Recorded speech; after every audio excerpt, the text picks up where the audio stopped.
taught me how to live. Daddy taught me how to give. Both of them had their own sins. Down to the river, every man has felt the shame. All our blood, it runs the same. Father, hear us as we pray. Down to the river, down to the river. Sing, oh, oh, bury me, carry me, oh, oh, far beneath, oh, oh, fire and water me, going down deep, singing, oh, oh, bury me, carry me, oh, oh, far beneath, oh, oh, fire and water me, washing me clean, carry sea,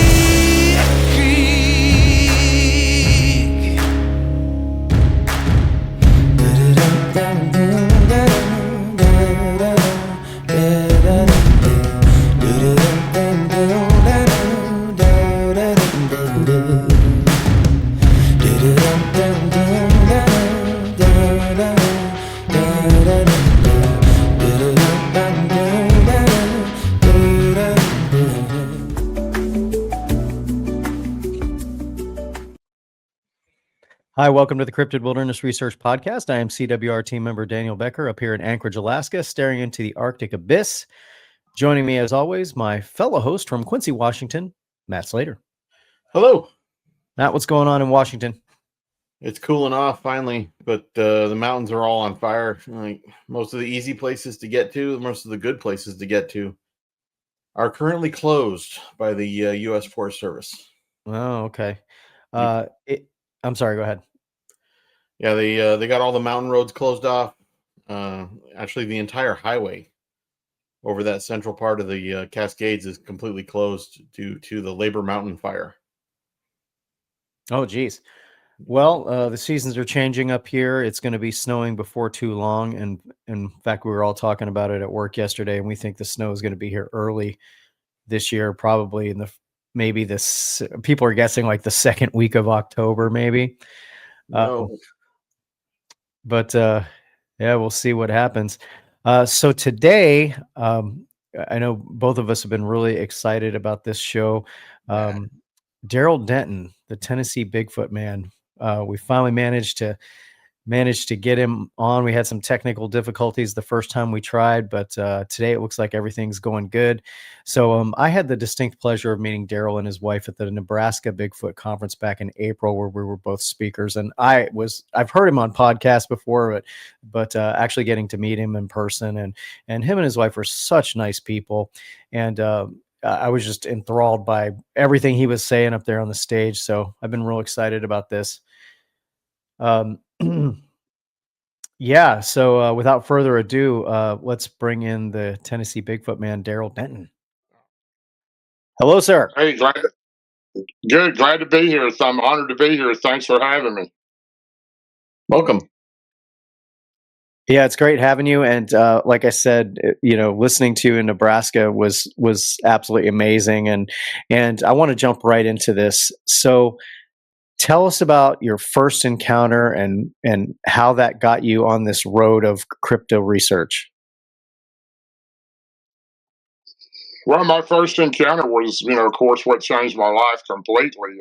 I grew up always had a real spiritual type being about me, and I still do. And I think I got that from my grandparents and my family. But I deer hunted for most of my life as a young man, and my grandfather had a farm. It was, I don't remember exactly how many acres he had in acreage, but he had a farm in Cannon County, Tennessee, which was maybe 15 miles from a city called Woodbury, Tennessee.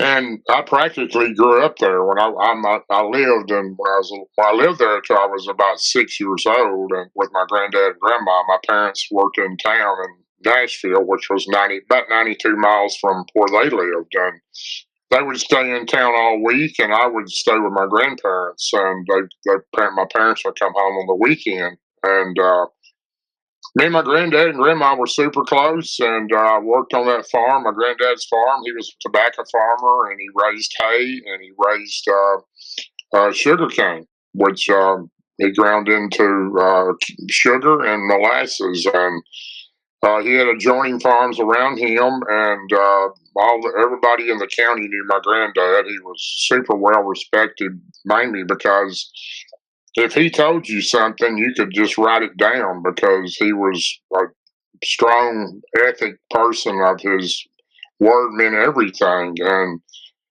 he taught me the same thing as growing up, and I always believed it right and wrong, and that's the way my granddad did it. But we hunted on that farm most of my life. But as I got older, um, it was in the mid '80s.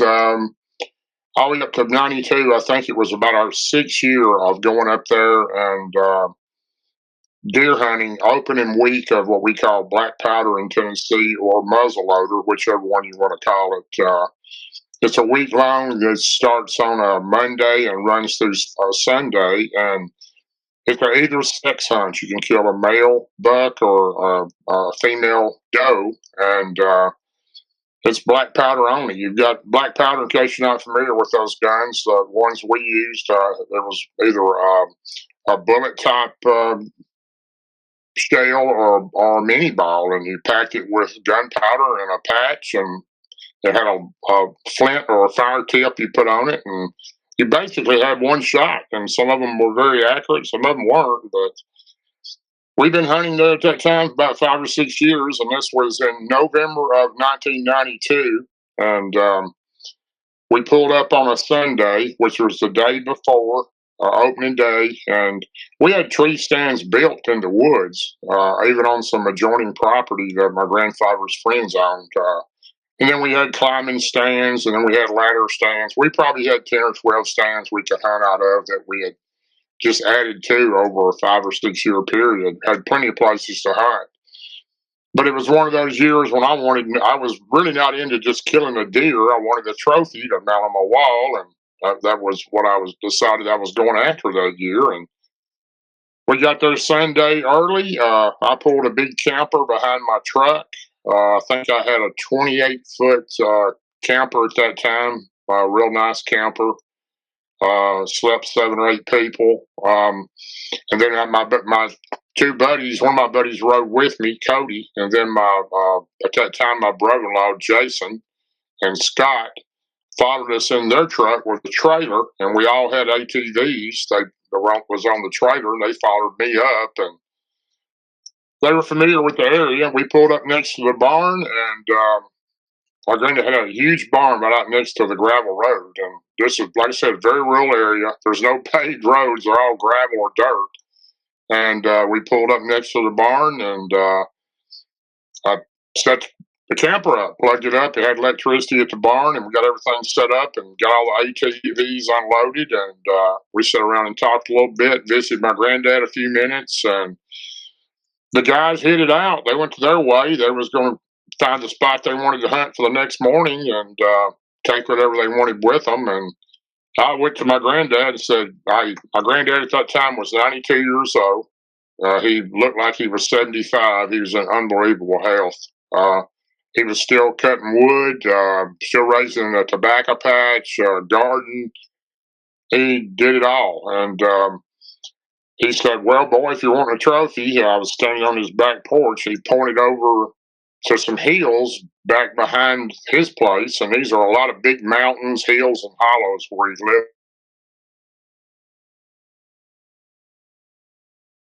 So super strong. I mean, the like 45-degree angle climbing these things. So it's a good workout to get there. So there was a couple hills I had to cross to get there, and he said I would go to that 3rd hill right there. If you see that limb to the right, looks like it's broken. That's where you want to go. Go to the back side of that. When you drop down to the bottom of that hollow, you'll see a creek. It's about 10 or 12 foot wide. It's probably 2 or 3 foot deep this time of year. It runs all year round. It's cold, fresh water. Used to be an old grist mill there, and that's where I was born at, that old hollow there. The old house, what's left of it, it'll still be in the clearing. You'll probably be able to see the part of the tin roof and part of the chimney. But when you get down to the bottom, you'll be able to see that there's a clearing in the woods, and you'll see off to the far left, you'll see what's left of that old house, and you'll see some big rocks where it used to be the grist mill there. So I knew where I was going, so I said, okay. So I headed back behind his place, and you go down off his porch, and you go down through a little area, probably 75 yards till you get to a fence, and there was a gate there that you opened. And inside that gate, there was about probably 200 yards long and probably 150 yards wide, maybe 200 yards wide. There was a field that was fenced in. That's where he kept his cows. And I went through the gate, shut the gate back where the cattle wouldn't get out, went straight toward that bottom of that hill, the first hill, and climbed the fence. And it's a barbed wire fence. It's like a metal square fence, a wire fence, and on top has two barbed wire strands. And climbed over that fence and jumped over into the leaves and went up the side of that hill and started walking. And I walked and walked and walked, and I got to the last hill and went down to the bottom of the hill, and I could see I was in the right area. I walked just about right where my granddad said I would see the stream, and I would look across to the left and see what the remnants of the old farmhouse, and I did.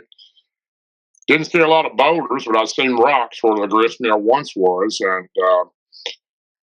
I walked around the side of that bank on this side of the creek and tried to find a tree. I was carrying my climbing stand. I had my climbing stand on my back, and I had a drag rag, what we call it. You put a little elastic rag around your boot, and you put deer scent on it. It's called doe and estrus, and it kind of covers up your scent while you're walking through the woods. It takes away the human scent. Plus, a lot of times it'll attract a buck deer, the male deer. And I had that on to kind of cover up my scent. And I got my stand around my tree, got it all set up, climbed up to the top to where I wanted to sit, and leaned back to get it comfortable for the next morning. Cut a few little limbs off, a little saw I had in my backpack, and got ready to hunt. And came back down and had this tree stand sitting there, and went across the creek, waded across the creek. Up on the top of the bank on the other side was a game trail, and the game trail ran all the way down into the hardwoods. And to the right of that, there was a big, I'm pretty sure it was an oak tree. And I reached up and grabbed a branch, and it was probably 8 foot off the ground because I'm 6'5", and when I raised my arm all the way up, it's about 8 foot. I grabbed the limb and I put that drag rag on the end of the leaves and I let it go, and it's hanging up in the air. The drag rag is. It kind of gives a scent down that hollow, which will hopefully draw a buck deer in sometime between the time I leave there and the next morning. So looked around a little bit, seen all kinds of signs, rubs and scrapes and everything else. It was a real big acorn crop that year. They've been eating acorns right in that area. I could tell it was a real good spot. The game trail was pretty well worn, and it's pretty deep in the woods or forest, whatever you want to call it. There's not any people that go back in there. Come back across and headed back to my grandfather's house, and got back to the house, and we set up camp there at the camper and started cooking our evening meal and watching a little TV that we had, and my granddad come out with us and sit and talk with us, and we just had our regular usual visit. And after dinner was over and it's time for us to go in for the night, I told my granddad, said, "Granddad, will you wake me up in the morning when you come down to milk?" And he said, "I will." And he milked cows on the back side of that barn. There was a stable there on the back side of the barn we were camped at, and he said, "I'll get you up when I come down." And so we all went on to bed. Next morning he comes down, he knocks on the side of the metal camper, and I get up. It was somewhere between 4:30 and 5 o'clock, and I got up and fixed myself a little coffee real quick, and grabbed a few little snacks to put in my fanny pack, and got my flashlight and got my gun and my extra loads, and for my where I could reload my rifle if I had to fire, and I headed that way, and went up through my grandfather's yard area, and same way I went the day before. And when I got to the metal fence to climb over it, it was kind of a difficult climb with that in the dark. I had a flashlight, but that little couple strands of barbed wire on top made a little difference because you could easily get caught up in it. And I jumped over into the leaves there and made a little crashing sound when I hit. All those dry leaves were all out by that time. And I took 2 or 3 steps up the hill and I heard something walking to the left of me. And kind of got my attention. It didn't sound like an animal. And I looked over to the left of me and got real quiet and listened. And I didn't see nothing or hear nothing. And I got my flashlight and shined over there. I didn't see anything over there. Stayed quiet for a minute, didn't hear anything else. I thought, well, surely there's not a person in here because first of all, my buddies were hunting completely in different areas. I knew they weren't back there. And I knew my granddad wasn't going to let somebody hunt back there, especially while we were there. And couldn't imagine a person being in the woods at that time of the morning, and especially in an area that I was hunting. And kind of stayed on my mind a little bit, and I walked on up the side of that hill, and it was oh my gosh, what a steep hill that thing was. And I didn't hear any more noise there. But it stayed on my mind, and I got on over the first hill and the second hill, and when I got to the top of these hills, I had to take a little break because it was such a hard walk up it and get my breath back. And as I'm going down the last hill, I could hear the water in the stream. I knew I was real close to my spot, and I heard something up on top of the hill to the left of me, and it was walking again, like a bipedal walk. And I heard it walk 3 or 4 steps, and I stopped and shined my bright flashlight up the hillside and looked and didn't see anything. And then I cut it off and cut it back on real quick because it looked like I catch something off guard, and I didn't see anything.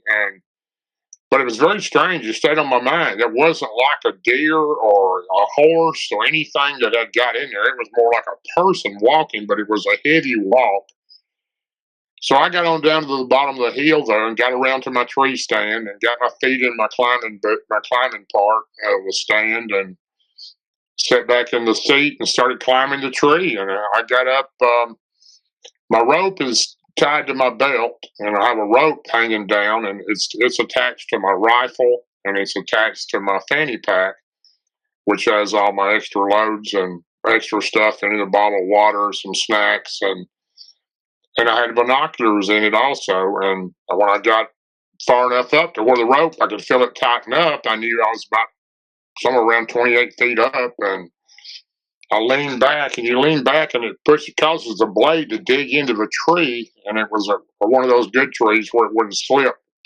You really don't want a real slippery bark type tree. And I felt good. I reached behind me with my flashlight, and I cut a few limbs off the day before, and I had my fanny pack behind me, my binoculars, and my lunch, and my my game call behind me. And kind of leaned back in my deer stand. I had a little blind that pulled up off this deer stand. There's like a little bar that went all the way around you. And I pulled that up, and what that did, it kind of concealed me from right below my neck all the way down past my feet. It just had like a real tree cover that fell out and covered up yourself where the deer couldn't see any movement. And then I grabbed the rope and started pulling my gun and everything up, and I was ready to go. I hung them up, and I got my gun pulled back, a firing pin on it. It was leaning against the bar inside there, and it was still dark. I don't remember exactly what time it was by the time I got all set up and everything, and had one of those old Iron Man watches on. And my biggest thing for wearing those back then is it had what was called an indiglow. If you push the button, it would light up, and it would light up a pretty good area where you could see. And I would push that to make sure I had everything. And also, it had a stopwatch on it. I always had that ready to go because when I seen a deer come out, I would push that button, and it would remind me the next time I looked at it, what time the deer came out, because they usually stay on a pretty close path. And anyway, I'm relaxed. I'm ready to go. Daylight started coming up a little bit. It was a rainy morning. I didn't know that, but by the creek it was. There was a fog over the creek. I couldn't see the clearing on the other side. It was a cool morning, a little breeze, but it was bright sunny. And Of course, I'm in the middle of the woods, and it's the clearing I'm looking at across from me there in the middle of the woods where my granddad's old home place was. I could see it real well. I was in a perfect spot if I could get a deer to come out in that area. Hopefully, go toward the track that got hung in the tree. And I've been sitting there for 8. I know when I push my stopwatch. I've seen 3 deer to the left of me. There was a huge cane thicket, and this cane is like bamboo-like stuff that grows on the river creek banks, and it grows 12, 14, 15 foot tall. It's super thick. You can barely get through it, especially a person getting through it would be very difficult. That cane thicket was from the left of me, and it went all the way down. I couldn't see how far down the side of that creek it went, but it went a good ways. Went around a bend, and I couldn't see what was around that bend. And these 3 deer came out somewhere over around that cane thicket, and the big female deer, the doe, came out first, and she stuck her head looking around, I guess, to see if anything was around. And she didn't smell me, but she went up the bank, and then 2 younger ones followed her up the bank, and they're up on top of that game trail. They walked right around the game trail, right over to that tree, and they're milling around like deer do. They're kicking in the leaves and eating acorns and looking around and raising their head and checking to make sure everything's okay. And it was looked like a mother deer, probably her 2 yearlings. They were not big deer. They were probably that year's yearlings. One of them was kind of to the right of it. One was kind of to the left behind it. And all 3 of them were just eating and just being as calm as they could be. And I watched them for a good bit, and then all of a sudden, for some reason, the large doe, the mother deer, stuck her head up. I think her head up like she was trying to smell something. She would stick her head up. And the 2 younger deer were just watching her. They were just frozen, just watching what she was doing. And she took her right front hoof uh, 3 times on the ground, maybe 4. And she was trying to get something's attention, looking in that direction over toward the cane. I'm thinking immediately, well, here comes a massive buck deer, a huge, big male deer like I'm looking for. Something has got this deer's attention. And then she raises her nose again, and she lets out a real loud blow. It's almost like you're sneezing, except it's about 3 times louder. It's just super loud, especially in that hollow. It kind of echoed. And all 3 of these deer are just completely still, like frozen, staring straight at that, somewhere into that cane area, around that little area I couldn't see. They were all just staring at this area. And they're not moving. They're not flinching. I seen the female with a little flicker of her tail a couple of times, the white tail. And then all of a sudden she turns to the right, runs, and I'm on the 45-degree angle on this hillside, overlooking. I'm straight up, but I'm almost overlooking this creek on the other side because of the angle I'm at. And these deer run right by me. They're running so fast, and the female was first. The 2 little ones right behind her, like somebody had shot at them. I'd never seen deer do that before without something spooking them or somebody actually shooting at them. Or I didn't know what was going on. I thought, well, this must be some kind of massive buck deer. This deer's scared of it, and it's running. And I watched those deer run off into the hardwoods. So I was pretty much just kind of puzzled. I'd never seen deer do that for no reason at all. But the whole time I'm thinking the positive. There's a huge buck over there, and it's about to come out. And I started looking toward that area, and it's real quiet. You could drop a pin. It was so quiet. I could hear the trickle of the stream, but I couldn't. It was so quiet. And all of a sudden, I seen that cane thicket kind of in the middle to the left of me start moving, and it's swaying at the top like something is coming through it. Now this stuff is, some of this cane gets 3, 4, 5, 6 inches around, and it's really hard for a human or a person to walk through it. And this cane was just 5 or 6 pieces at one time were swaying at the top from back to front, and I watched it go all the way from back to front, and I'm sitting there thinking, oh, here it comes. This is like one massive buck. that's fixing to come out of this cane thicket. And I remember I reached down inside and pulled the trigger back on my hammer back on my black powder rifle, and it made a click. And I'm holding my rifle as it's leaning on there where I can slowly raise it to get a shot. And then as soon as I see it stop, I seen something step out, and I could just see part of it for a second. Then I seen the whole thing. It stepped out. It takes one step and completely leaps or jumps, whatever it did, completely to the other side of the creek.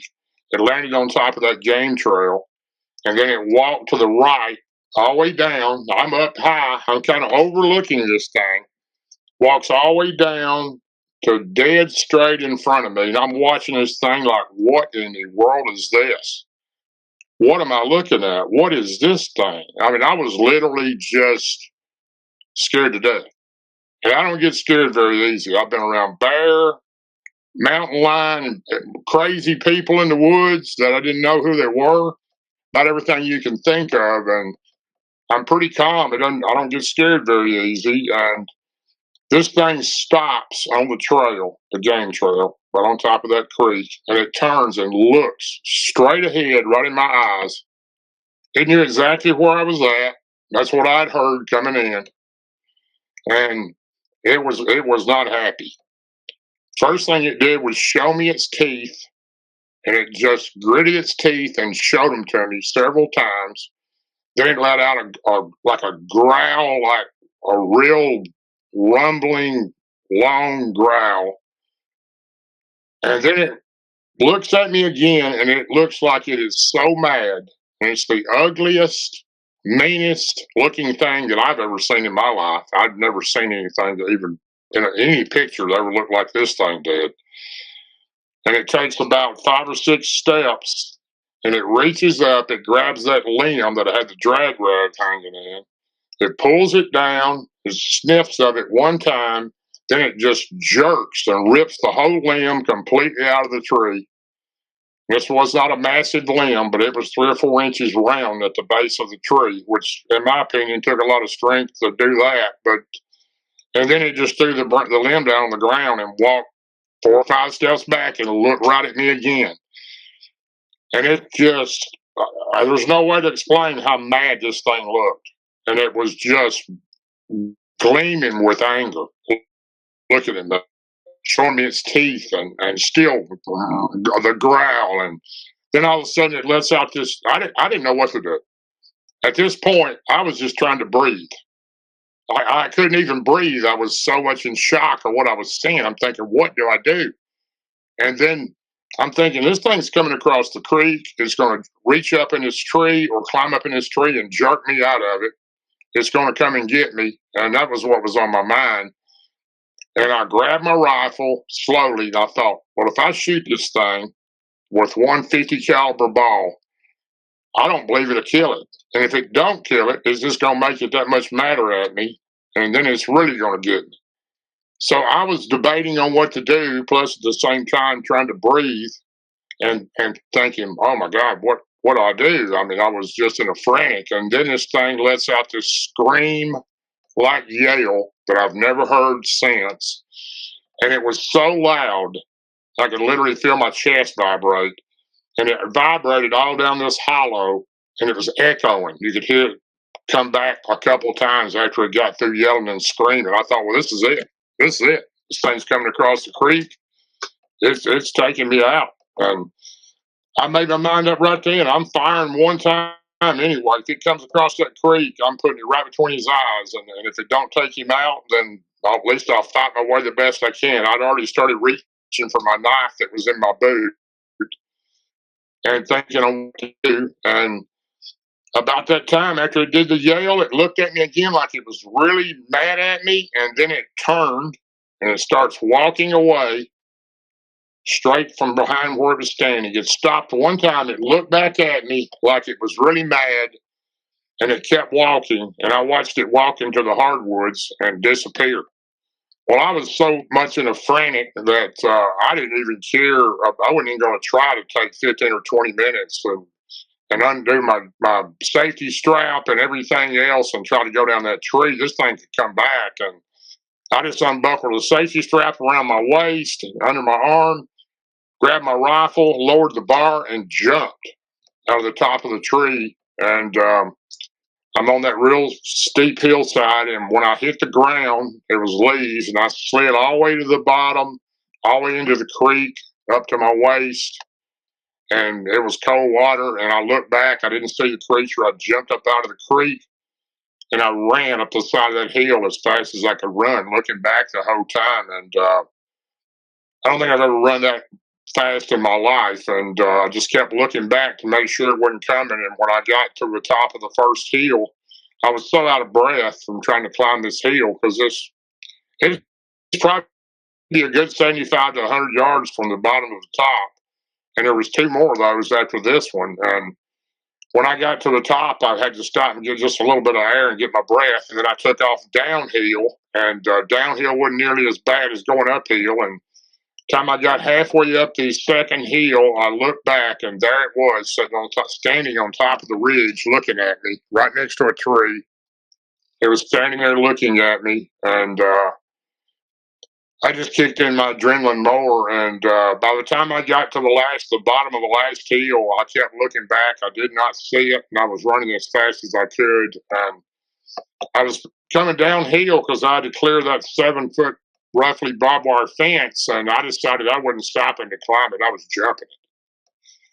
And I was running as fast as I could. I had no idea where I could do it or not, but I wasn't going to take a chance to stop. And I jumped it. I cleared the fence, but my pants caught and ripped all the way up past my knee and tore a huge gash from about my calf up past my knee, that barbed wire. I didn't know I'd been cut. I kept running. I went through the sage grass area, my grandfather's cattle field, and got to the gate. Looking back, did not see it. Got through the gate, reached through and shut it, locked it. Running to the back of my grandfather's house, and looked back, didn't see it, and went into the back door, which went into his old rural kitchen he had there. And I reached out and put the hook on the screen door and shut the door and looked out the windows and didn't see it, and locked that door, and ran to the right into the living area where my grandfather was sitting in his rocking chair to the left, and he had a big, huge potbelly stove that was in the middle of the floor in his house. And I went over and sat in the corner behind it and just collapsed on the floor. I was so out of breath, I couldn't talk. I was just trying my best to be able to catch my breath. And my granddad just looked at me and said, "Boy, you look like you've seen a ghost." And I couldn't even speak to him. And I was trying to get my breath. And my granddad said, "Boy, what's wrong with you?" And I said, "I seen a monster in the woods." "A monster? There ain't no monster around here." I said, "A monster." He said, "What do he look like?" And I said, "He was about 8 foot tall, black, hairy, and the meanest, ugliest looking thing I ever seen. He growled at me, he showed me his teeth, and then he screamed at me. He goes, 'Oh, you seen a wood booger?' I said, 'A wood booger?' I said, 'I've been on this farm with you most of my life, and me and you couldn't be any closer than we were. These secrets he had, he always told me about, except the wood booger.' And I said, 'You never told me about a wood booger.' He goes, 'Well, I didn't want you to know, because then you wouldn't be hunting in the woods or camping in the woods or spending the night in the barn with your friends or frog gigging at the lake or whatever.' And he said, 'Thought it's best you didn't know about them because they don't bother you.' He said, 'I've seen 4 in my lifetime. I've heard a lot more and seen parts of other ones walking through the woods, but I've seen 4 clearly. I'll be working in the field. I'll look up and want to be standing right next to the fence just watching me work.' And he said,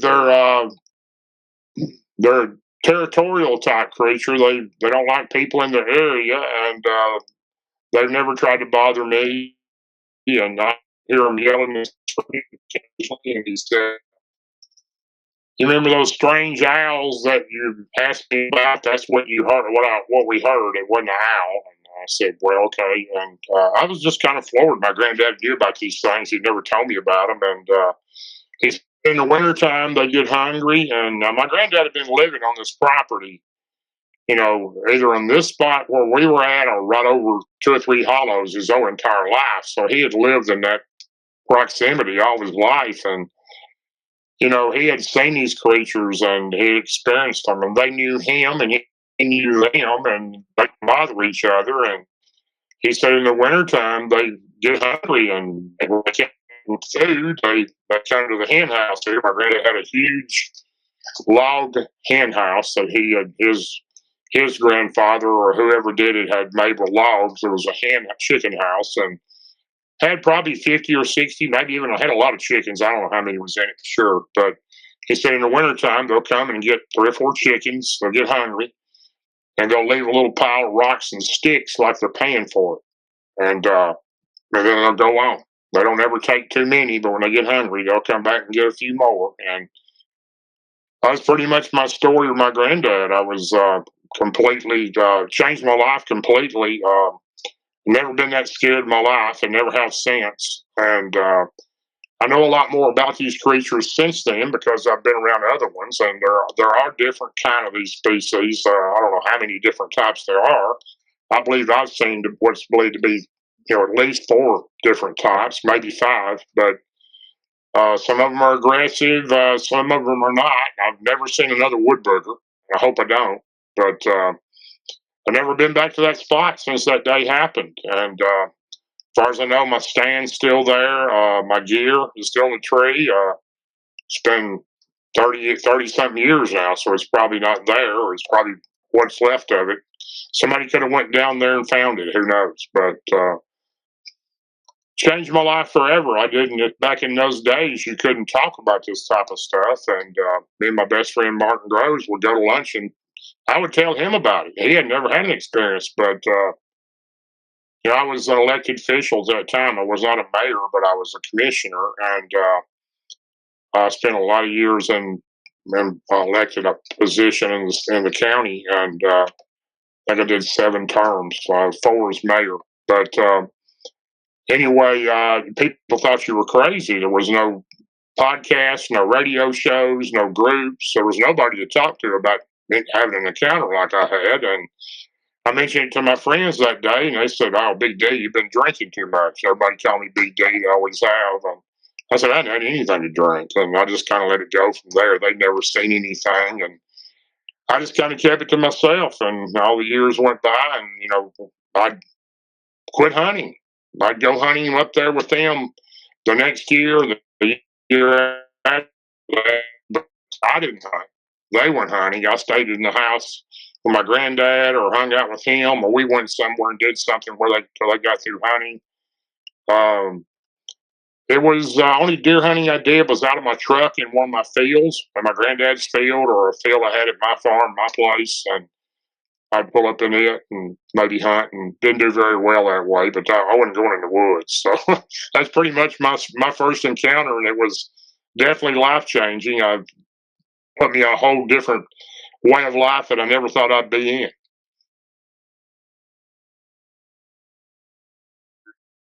Sorry, ladies and gentlemen, we have had to stop. We lost signal with Darrell Denton, unfortunately, and it was really bizarre how this has all transpired.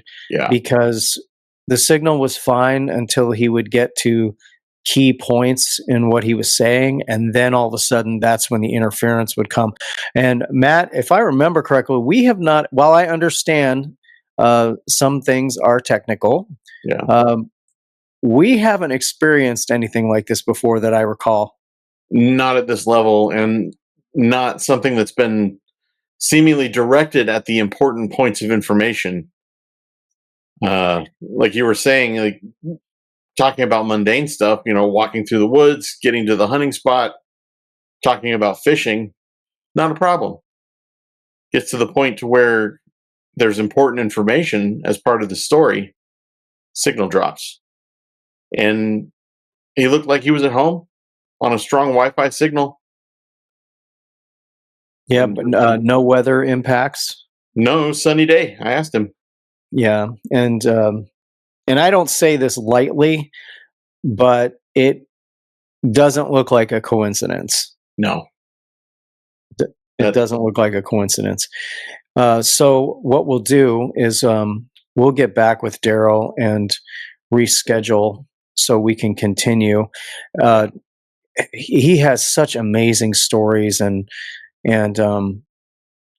the best part about Darrell is, in addition to all the amazing stories, but more important than all that Bigfoot stuff, is he's such a nice guy. Yeah. And him and his wife are such nice people, and I'm really, really glad I had the opportunity to meet them. And he's been so nice and gracious to come on and share these experiences with us.